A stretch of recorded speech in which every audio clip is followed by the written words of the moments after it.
Prime Minister of St. Vincent and the Grenadines, Dr. Ralph Gonsalves, has immediately as conditions at La Soufrière volcano deteriorate while several neighboring nations have pledged to support the efforts. This Sunday, April 11th, citizens in Ecuador and Peru will vote to elect their presidents, while Bolivia will hold the second round vote to elect governors in 4 departments.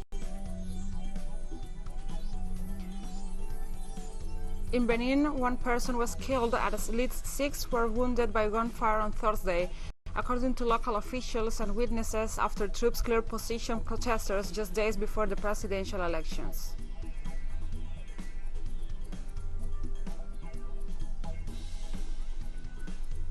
From the headquarters of TeleSUR English in Havana, Cuba, this is From the South. I'm Gladys Quesada. Prime Minister of St. Vincent and the Grenadines, Dr. Ralph Gonsalves, has issued an evacuation order effective immediately as conditions at La Soufrière volcano deteriorate. The immediate evacuation order applies to northeasterly and northwesterly communities in an area labeled the Red Zone, as they are in the immediate path of the volcano. The country is currently on red alert, which is the highest threat level as it braces for heightened activity, with all emergency shelters activated. Earlier, Professor Richard Robertson, the lead scientist monitoring the volcano, reported that there had been a significant change in activity with the onset of tremors, accompanied by gas venting, which was an indication that explosions could occur. Neighboring Barbados and St. Lucia have committed to provide assistance for evacuation efforts.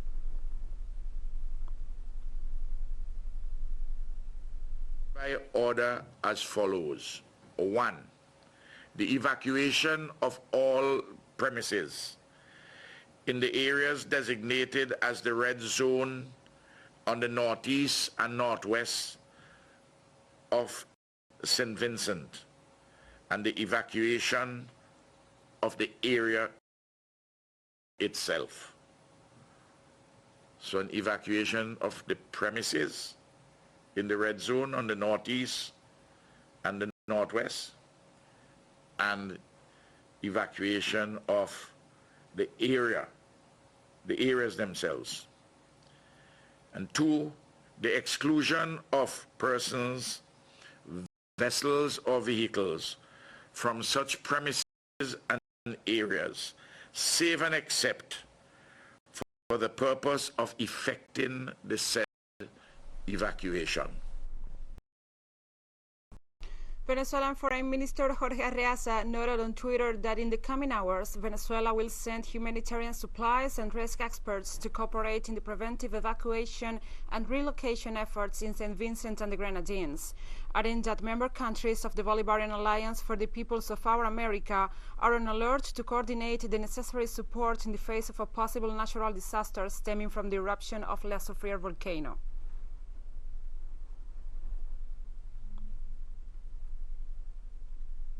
And the Prime Minister of St. Vincent and the Grenadines called for calm despite the volcano alert.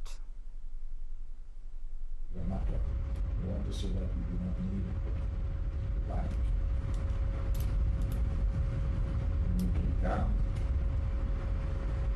We need to be disciplined. We do not need to have any contentiousness. We don't need to have any confusion if we are all calm and disciplined. In El Salvador, according to official figures, femicide increased during the first quarter of 2021. The human rights defender Celia Medrano stated that the government must implement necessary measures to protect the female community from disappearance and violence, while the government continues to make no statement on the increase in the number of cases of femicides registered. According to the Economic Commission for Latin America and the Caribbean and the United Nations, El Salvador tops the list of femicides in Americas, with a rate of 6.8 murders per 100,000 women.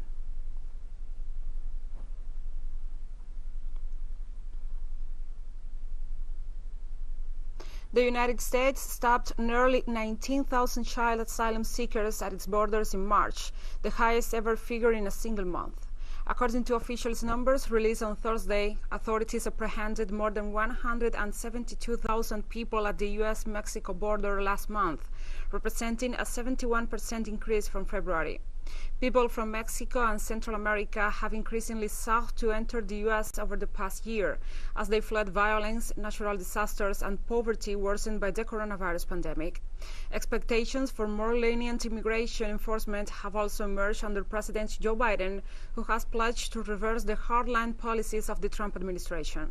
However, the detentions of those hoping to enter the country have not stopped, and the U.S. authorities continue to pressure third countries to stop the flow of people towards the border.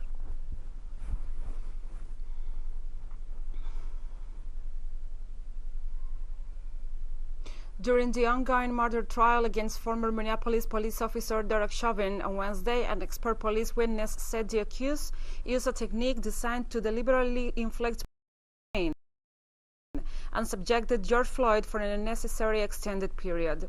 Chauvin is charged with murder and manslaughter for the death of George Floyd on May 25, 2020, in what is considered a trial not only against the former officer, but also on systemic racism in police practices in the United States.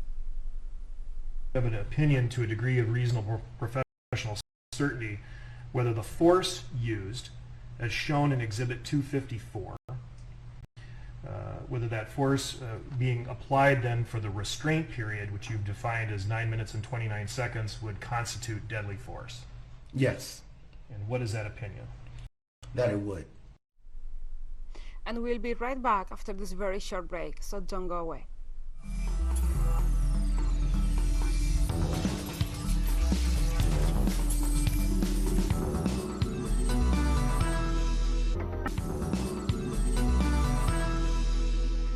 Welcome back to From the South. This Sunday, April 11th, citizens in Ecuador and Peru will vote to elect their presidents, while Bolivia will hold the second round vote to elect governors in 4 departments. This Thursday saw the close of campaign activities by candidates and political parties in each of 3 nations as they enter a pre-election silence period. In Ecuador, presidential candidates Andrés Araúz and Guillermo Lasso finished their campaigns in different cities. Meanwhile, the 18 presidential candidates in Peru closed their campaigns mostly online. The country will also see the election of the 130 members of the Congress of Peru. The campaign for governors in the Bolivian departments of La Paz, Tarija, Chuquisaca, and Pando also drew to an end as the electoral silence period begins before people head to the polls.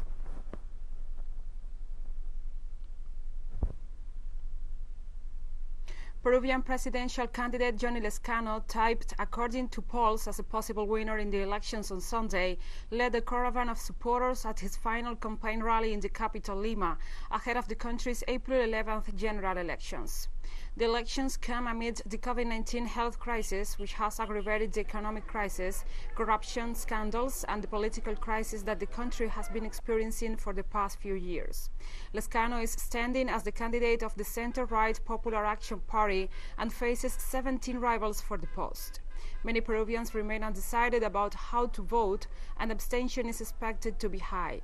The campaign has been undertaken in the midst of the onslaught of the second wave of the pandemic, with cases reaching alarming figures in recent days, while the electoral uncertainty affects the markets.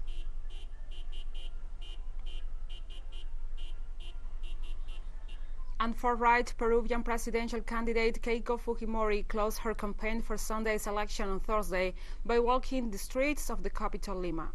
The daughter of former President Alberto Fujimori, who is currently serving a 25-year prison sentence for crimes against humanity and corruption, is herself facing trial and up to 30 years in prison on charges of organized crime, money laundering, obstruction of justice, and perjury related to the financing of her previous presidential bids.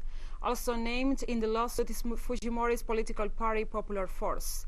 If there is a conviction in the case, prosecutors say they will ask for the party's dissolution and liquidation.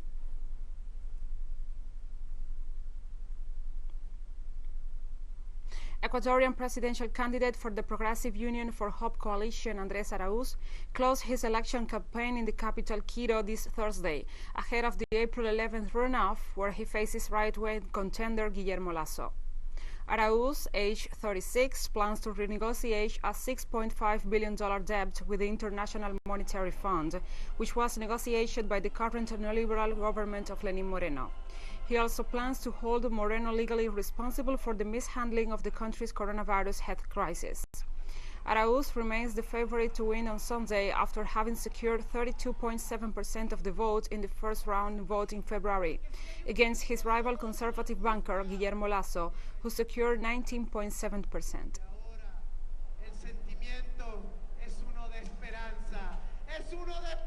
And the right-wing presidential candidate and banker Guillermo Lasso closed his campaign in the city of Guayaquil, where supporters gathered to listen to his speech from boats on the Guayas River ahead of Sunday's presidential runoff.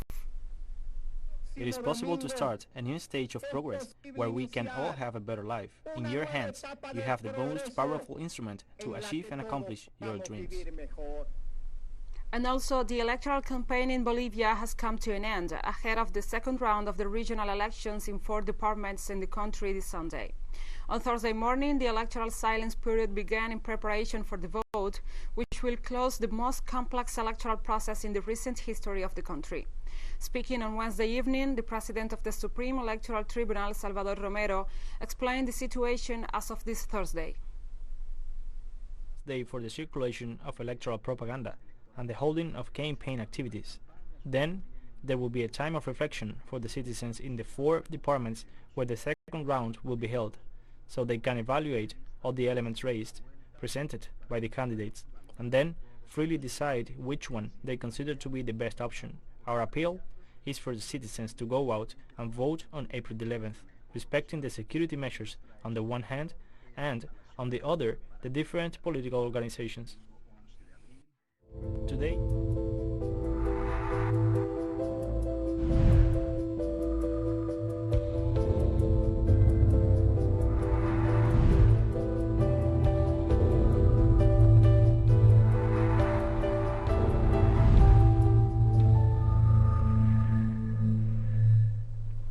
the National Council of Health Secretaries of Brazil recorded a new record of more than 4,200 fatalities from transmission to COVID-19 in just one day. After the recent deaths from the virus, the country accumulates more than 345,000 deaths from the disease. The health entity also reported more than 86,600 new infections due to the P1 and P2 variants, and that adds a total of more than 13,200 million cases throughout the territory.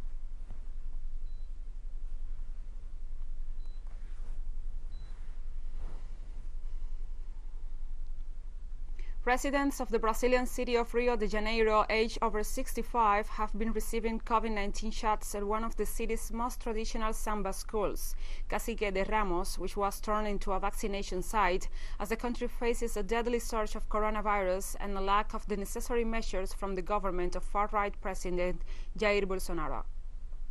I was really looking forward to the time when I would get the vaccine because I am hypertensive and I have high blood sugar problems, so the risk is great. I have the feeling of a duty accomplished on my part in resorting to improve my health standard. Poor neighborhoods in Brazil have received a boost in their fight against COVID-19 with an innovative project that unites public and private institutions in an effort to curb the spread of the virus. Many residents of disadvantaged areas of the country have had to seek alternatives to survive the health and economic crisis in the midst of the abandonment by the federal government. Services, health security. We also provide COVID-19 tests, serological and PCR tests, and support for safe isolation, supporting residents with food and cleaning products. Besides the security of having food aid, there is also psychological and medical assistance. Sometimes you go to the family clinic and it's full and you are tired. I think that that's the importance of the project, not only food but all the assistance. We have not had a single death because we take the oximeter to the patient's home to control and refer them when necessary, neither before nor after. Of course, when the healthcare system is not collapsed. Otherwise, it wouldn't matter if we brought the oximeter to the person's home. But I am sure that the impact on people's lives by having social, economic and health support makes a difference, something the state does not provide. In Colombia, the Comptroller General denounced the violation of the vaccination policy that should prioritize vulnerable populations in the official campaign against the coronavirus. The Comptroller's complaint is based on the investigation carried out by the Director for Information, Analysis and Immediate Reaction Diary, which identified at least 1,241 people who did not belong to vulnerable groups who were vaccinated.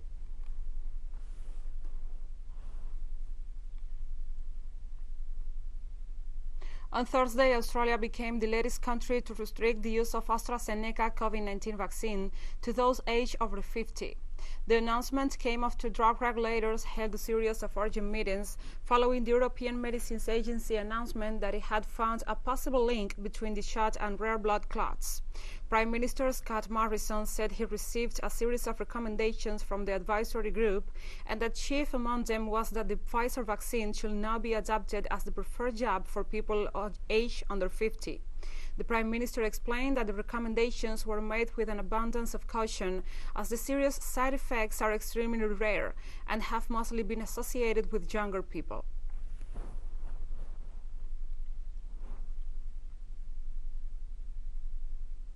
On Thursday, the tiny Republic of San Marino received another batch of the Russian coronavirus vaccine Sputnik V. We are trying to accelerate this campaign with the ambitious aim to conclude the vaccination in our republic by the end of May. As for the number of people vaccinated, as of today, 30% of the population have received the fourth dose, while we are at above 50% for those who received the second dose. A year after the lockdown was lifted in central China's Wuhan city, the local economy has been revived through concerted efforts along with a range of support policies at various levels and among different sectors. The COVID-19 outbreak in the city and the lockdown rapidly established to curb the spread of the virus took a heavy toll on the once vigorous local economy. Wuhan gross domestic product in the first quarter of 2020 suffered a sharp decline of about 40%. However, despite the recession, the city soon recovered and grew rapidly over the next 3 quarters after having controlled the epidemic in record time. Official statistics show Wuhan's GDP in 2020 exceeded $240 billion, ranking among the top 10 in the country.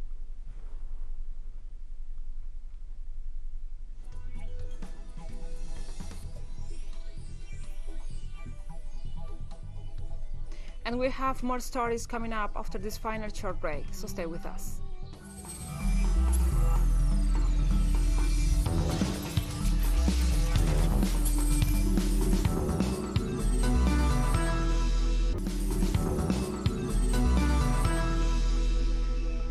Welcome back to From the South. In Benin, 1 person was killed and at least 6 were wounded by gunfire on Thursday, according to local officials and witnesses, after troops cleared protesters just days before the presidential elections. Opposition protests erupted this week and several people were detained in the West African country ahead of Sunday's vote, in which President Patrice Talon is seeking re-election and is expected to win. Opposition sectors claim the vote is skewed in Talon's favor. A column of military vehicles arrived early Thursday to disperse demonstrators in the central city of Save, an opposition stronghold where makeshift barricades of trees and tires block a major road.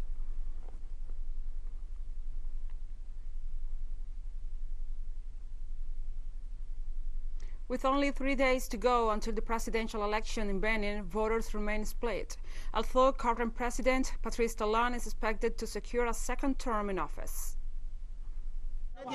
The fact that the politicians got into the game, they made a political play. We are disappointed. Because politicians, we have profiteering politicians in this country. We have known profiteering politicians. I tell you, profiteers, they are not here to fight. President Patrice Talon, what he has done is enormous, because since 1960, we have not yet seen a president in Benin who has worked like that in this country.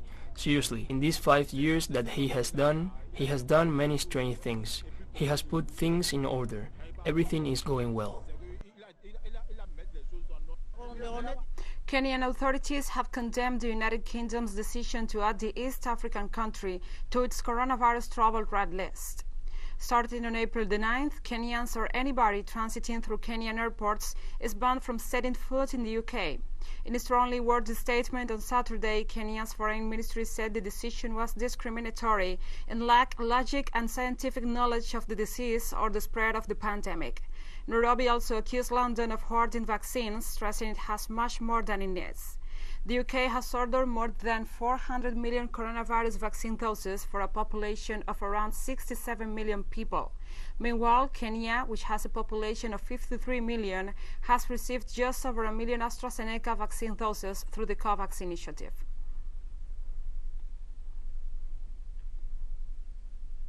Palestinians have dismissed the U.S. decision to resume financial support to the UN Agency for Palestinian Refugees, noting that Palestinians will only be truly benefited when the U.S. ends its support for the illegal Israeli occupation. The Biden administration's decision to restore U.S. aid of about $235 million marked a sharp break of the policy of Donald Trump, who severed final assistance. The new funding is in addition to $15 million announced earlier by the United States in COVID assistance to Palestinians amid criticism that Israel, a leader in vaccinating its own people, has failed to vaccinate Palestinians in territories under its occupation, despite its illegal obligation to do so. However, the UN agency has stressed its needs have increased due to COVID-19 and the hardships faced by the Palestinian refugees living in Syria, Lebanon, and Jordan. These funds are politicized. The money that goes to the authority and UNRWA is politicized and used to pressure us, to weaken us politically and force us to make political concessions to coincide with the plans proposed by the United States and Israel. And we have come to the end of this news brief, but remember, you can find these and many other stories on our website at telesurenglish.net. And also, if you feel so inclined, please join us on social media. We are on Facebook, Twitter, Instagram, and Telegram. For TeleSUR English, I'm Gladys Quesada. Thank you for watching.